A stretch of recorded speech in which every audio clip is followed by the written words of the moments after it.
Bonjour, aujourd'hui nous allons réaliser une recette de fondant au chocolat et caramel. Pour cette recette, vous aurez besoin d'une tablette de chocolat Nestlé Dessert Caramel, 100 g de beurre, 2 œufs, 70 g de farine et 60 g de sucre en poudre. Tout d'abord, nous allons préchauffer notre four à 180 degrés thermostat 6. Vous allez voir, c'est une recette simplissime pour un gâteau extra gourmand. On va d'abord casser 130 g de chocolat en carré et le faire fondre au bain-marie. On le casse en carré et on le dispose dans une petite casserole. On va venir placer cette casserole dans une autre casserole un peu plus grande dans laquelle j'ai fait bouillir de l'eau. On va laisser l'eau à frémissement pour faire fondre tout doucement notre chocolat caramel pendant environ 5 minutes.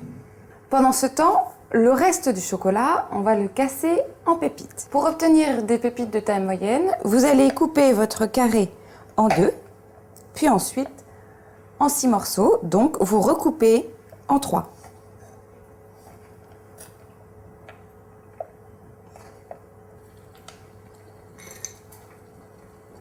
Lorsque le chocolat caramel a commencé à fondre, on va y ajouter nos morceaux de beurre. On attend à nouveau pour qu'il fonde. Ensuite, on enlève la casserole avec le chocolat et le beurre du bain-marie. Et on va mélanger le tout à l'aide d'un fouet jusqu'à obtenir une consistance brillante et une pâte homogène.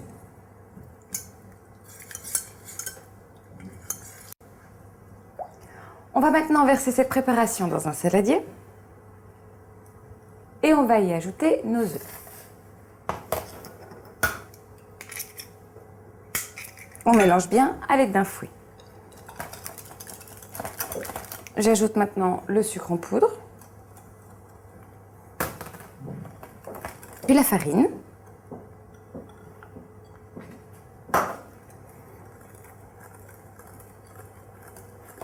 pour terminer nos pépites de chocolat caramel. On mélange le tout. Et on va maintenant verser cette préparation dans un moule beurré fariné. À l'aide d'un papier absorbant, je vais étaler le beurre dans le moule. On fait bien le fond puis les parois. On ajoute la farine que l'on va répartir sur tout le moule. On fait ça tout simplement pour que le fondant soit facile à démouler. Pour enlever l'excédent de farine, on tapote le moule sur le plan de travail.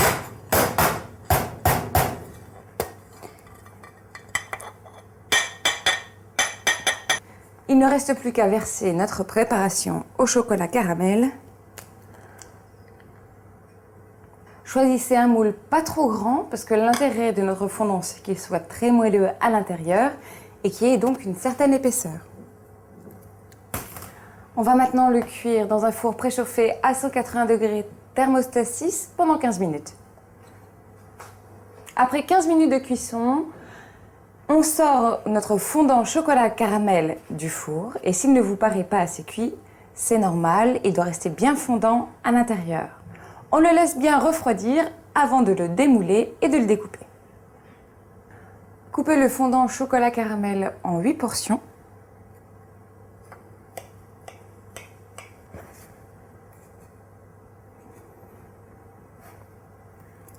Puis servez-le.